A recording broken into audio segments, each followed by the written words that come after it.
pengertian orang itu kalau sudah ke makam itu macam-macam Mas. Mungkin pengetahuannya kan seperti itu.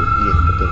Banyak orang, banyak tujuan, banyak apa ya. Jadi misalnya kalau ke tempat-tempat ini kan macam-macam orang. Jadi ada kejawen, ada Jawa campur syariat, ada syariat, ada Hindu, ada Buddha, ada Kristen. Jadi kan masing-masing dia kan punya cara-cara sendiri kan seperti itu. Terus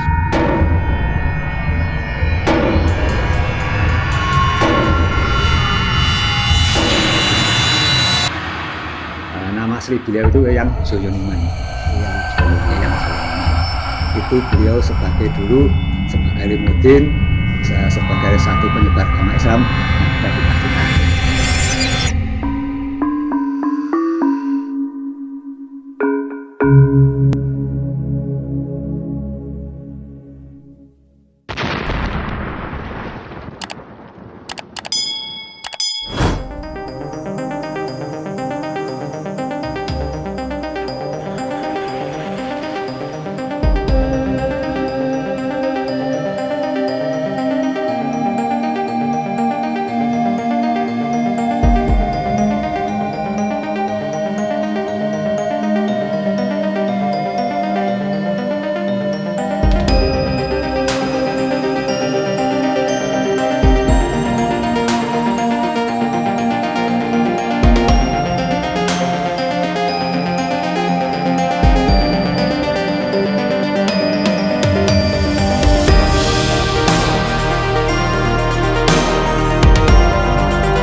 Salam satu hati, sedulur Nusantara. Assalamualaikum Pak Agus. Waalaikumsalam warahmatullahi wabarakatuh. Ngapunten ingkang kathah, mohon maaf sebelumnya. Tujuan kedatangan kami tim Serat Nusantara menelusuri sejarah-sejarah yang mungkin bisa jadi terlupakan oleh kita semua. Nah, kebetulan kami sudah di Desa Tanjung Sari, Kecamatan Pacitan, Kabupaten Pacitan. puji syukur alhamdulillah atas rahmat berkahnya kami bisa berkunjung di persinggahan terakhir di Eyang. Wastani Eyang nggih. Eyang Kanjeng Jimat. Eyang Kanjeng Gelar. Jimat. Nggih. Eyang Kanjeng Jimat itu Iya. sebagai gelar Pak nggih. Iya. Tujuan kami ke sini ingin mengetahui sejarahnya, asal usul Eyang Kanjeng Jimat bisa ada di sini. Sebelumnya Bismillahirrahmanirrahim. Assalamualaikum warahmatullahi wabarakatuh. Waalaikumsalam. Sebelum saya bercerita, jadi kalau diceritakan secara utuh itu panjang sekali, Nggih. panjang sekali. Cuma kalau sesingkat-singkatannya ya singkat sekali kan nggak mungkin, jadi Nggih, ambil Pak. jalan tengahnya aja. Jadi, Nggih. kalau beliau ini, saya dari nama asli, nama asli beliau itu Eyang Joyoniman. Eyang Joyo. Eyang Joyoniman itu beliau dulu sebagai limudin, sebagai satu penyebar agama Islam yang ada di Pacitan. Dulu beliau ngajinya yang namanya Setro Ketipo, itu bupati pertama Pacitan yang gelarnya Setro Wijoyo, itu makamnya yang ada di Nanggungan. Oke. Nah, setelah itu beliau berjuang, beliau menyebar agama Islam. Menyuplik sejarah sebelumnya, jadi sejarahnya karena berhubungan aja sejarahnya nama-nama timbulnya Nggih. nama Pacitan gitu. Jadi Nggih. pada saat itu terjadi perang saudara itu antara Surakarta dan Yogyakarta, itu merebutkan tanah kalau dulu Sukowati, kalau sekarang namanya Sragen. Oh, Nah, kira-kira abad berapa nih Pak? itu tahunnya sekitar 1700-an. Nah, setelah terjadi perang, Pangeran Mangkubumi kalah kan gitu. Larinya ke sini bersama pendereknya, pengikutnya Setro Ketipo tadi. Sampai di sini Pangeran Mangkubumi tadi sakit parah kan gitu. Sakit parah. Nah, oleh Setro Ketipo tadi dicarikan obat, dicarikan jamu berupa air buah pace yang ditaruh di dalam batok kelapa gitu. Iya. Pada saat itu dikasihkan kepada Pangeran Mangkubumi oleh Pangeran Mangkubumi diminum. Nah, pada saat itu juga langsung sembuh kan seperti itu. Nah, terus di situ Pangeran Mangkubumi berjanji kepada Setro Ketipo tadi, nanti kalau di sini udah istilahnya udah dari tanah pendidikan, udah wis enek padanging zaman nek ngarani zaman orang Jawa kan seperti itu. Mau dijadikan tumenggung di sini kan seperti itu. Setelah lama menyusun kekuatan di sini, akhirnya biasa kembali lagi ke Yogyakarta kan seperti itu. Nah, sampai sana lupa sama janjinya kan seperti itu. Nah, akhirnya Setro Ketipo tadi cari cara gimana untuk mengingatkan Pangeran Mangkubumi. Akhirnya Setro Ketipo mengganggu keputranya Pangeran Mangkubumi. Akhirnya ditangkap, mau dihukum gantung kan gitu. Nah, sebelum dihukum gantung, ditanyai permintaan yang terakhirnya apa kan seperti itu. Nah, terus Setro Ketipo cuma bilang kalau boleh, saya cuma minta kembali buah air pacenya kan seperti itu. Nah, di situ Pangeran Mangkubumi baru ingat kan seperti itu. Kalau dulu pernah berjanji. Akhirnya diboyong ke sini jadi bupati itu dari nama Setro Ketipo, itu gelarnya Setro Wijoyo. Nah, punya guru ngaji, punya mudin ya beliau ini Eyang Joyoniman. Nah, setelah lama Setro Ketipo tadi sepuh, itu digantikan putranya yang namanya Raden Mas Lancur. Ini Raden Mas Lancur ini ceritanya kalau dibabarkan panjang sekali, tapi saya ambil singkatnya saja. Jadi putranya namanya Raden Lancur, itu namanya gelarnya Setro Wijoyo II. Nah, setelah lama karena Raden Mas Lancur ini orangnya nyun sewu, secara menurut bapak ceritanya itu sakit-sakitan, cacat kan seperti itu, nggak bisa melanjutkan pemerintahan. Dari pada kekuasaan dikasihkan ulang lain, beliau ini diambil anak menantu, dapat putrinya Setro Ketipo, Setro Wijoyo I tadi, namanya Nyi Roro Bardiyong. Jadi kalau urutannya beliau ini bupati ketiga. Nah, sebelumnya ya masih ada ketumbungan lagi, tapi itu kalau kalau kan nggak ada hubungannya dengan sini kan seperti itu. Nggih, Pak. Jadi setelah jadi itu lama-lama Pak beliau diangkat jadi bupati dari Eyang Joyoniman itu dapat gelar Jogokaryo. Jadi bupati gelarnya Jogokaryo kan seperti itu. Lama sampai terjadi namanya Perang Glesung. Perang Glesung itu perangnya Pangeran Diponegoro melawan perangnya pasukan Belanda bertempat di perbatasan antara Jawa Timur Jawa Tengah di Desa Glesung.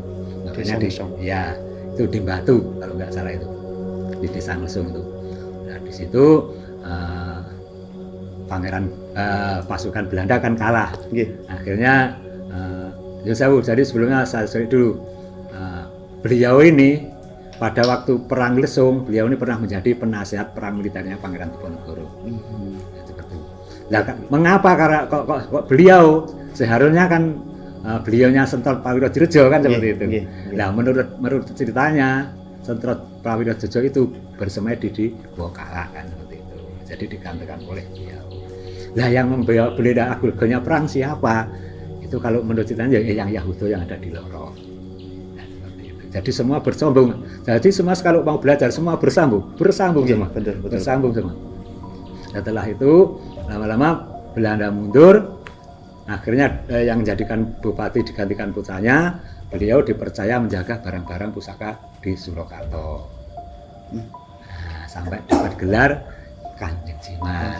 Ya.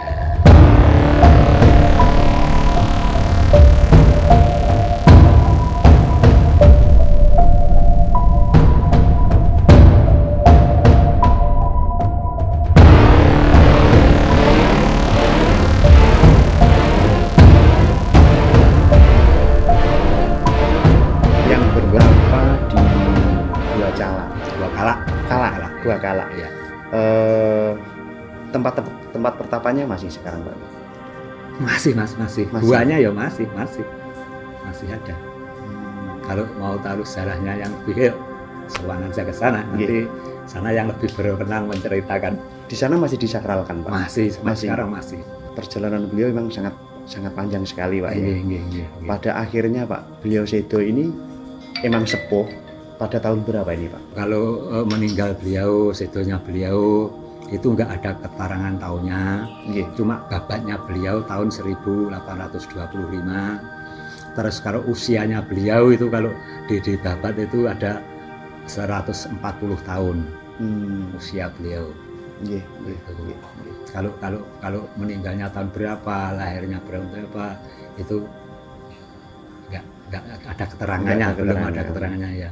Sedangkan beliau sendiri kalau ke atasnya itu Bono Keling. Beliau ini keturunan Bono Keling yang ada di Bonagung, pernah dengar? Nah itu beliau ini keturunan ke-12 dari beliau. Penjaga tempat ini udah generasi yang keberapa, Pak? Saya sudah yang kelima. Nggih. Jadi Mbah Karso, Mbah Juremi, Pak Sogiman, Pak Imam Kusno, saya. Pengalaman pribadi, Pak, selama di sini? Kalau pengalaman pribadi ya seperti inilah. Seperti ini. Jadi kalau pengalaman pribadi itu sebetulnya nggak bisa diceritakan, Mas. Nggak bisa diceritakan oleh orang lain. Nggak boleh diceritakan oleh umum, nggak bisa. Cuma kalau ya biasa aja lah sebetulnya. Yang penting di sini pengalaman saya ya alhamdulillah lah.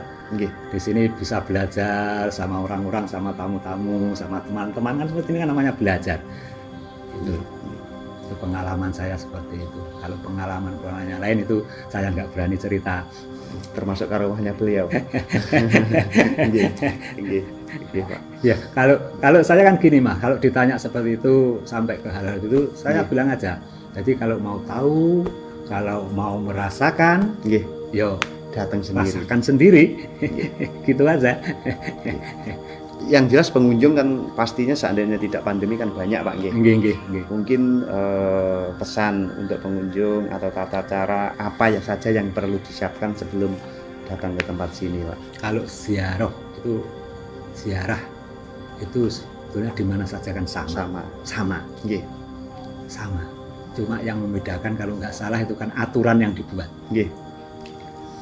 Sebetulnya sama, Mas. Nggih. Mau kita duduk aja diam ya ziarah kok. Nggih. Nggih. Sahabat itu. Jadi nggak ada aturan tertentu.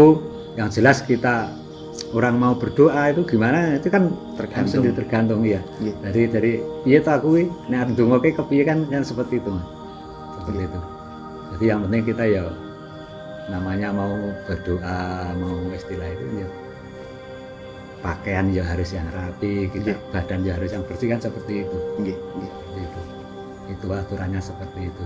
Dan mungkin bahkan tempat-tempat duduknya pun aturan ziarah pun sebetulnya ya ada. Kan seperti itu. Cuma karena mungkin kadang kondisi tempat itu nggak memungkinkan, itu kan bisa saja di mana saja kan seperti itu. Makam Pak, ini kan ada banyak nggih. Beliau kan yang di tengah. Iya. Sampingnya ini putra-putra. Semua yang di dalam putra-putranya. Kalau yang bawah ini sebelah ini abdi-abdinya, Mas. Oh. Kalau menurut ceritanya kan putranya itu ada 18. 18. Istrinya itu ada 4. Jadi putranya 10, putrinya 8. Kalau yang di sini cuma sebagian di depan di atas. Terus yang lainnya tuh udah kemana-mana. Jadi udah ada yang ke Surabaya, ada di Malang, ada di Blitar, ada di sampai kemana-mana. Gitu. Yang di luar ini Pak? Kalau di luar ini itu juga makom sepuh. Itu mungkin dulu ya termasuk abdi-abdinya beliau karena itu memang makom sudah dari dulu juga ada makom sepuh gitu. Kalau yang bawah umum. Bawah umum. Ya. Di sini pun ya banyak yang umum gitu ya. Oh, nggih. Ya, kalau cuma samping-samping ini. Nggih Pak. Matur suwun ingkang kathah, terima kasih. Semoga informasi ini menambah pengetahuan kami, menambah pengalaman kami, dan kami mohon maaf nyuwun ngapunten ingkang kathah kedatangan kami rencang-rencang mbok bilih wonten kesalahan utawi tata cara ungkapan yang boten berkenan, kula nyuwun pangapunten. Sami-sami. Nggih pangapunten kembali lagi. Lajengaken atur dalem wonten ajeng mbok bilih acara panjenengan sami sampun selesai, sepindah melih dalem nyuwun pangapunten sagengipun sami-sami. Mbok bilih anggenipun dalem menyampaikan berita, menyampaikan babat beliau khususnya babat Pacitan pada umumnya. Kalau ada salah saya minta maaf yang sebesar-besarnya. Sami-sami Pak. Mudah-mudahan Tuhan mengampuni amin atas kesalahan apa yang saya ucapkan. Amin. Seterusnya monggo menawi sampun cekap menawi ajeng kundur ngaturaken sugeng kundur. Matur sembah nuwun. Sugeng tindak. Matur sembah. Kabul kajaten jenengan sami. Sami-sami Pak. Monggo. Nggih, sembah nuwun. Monggo.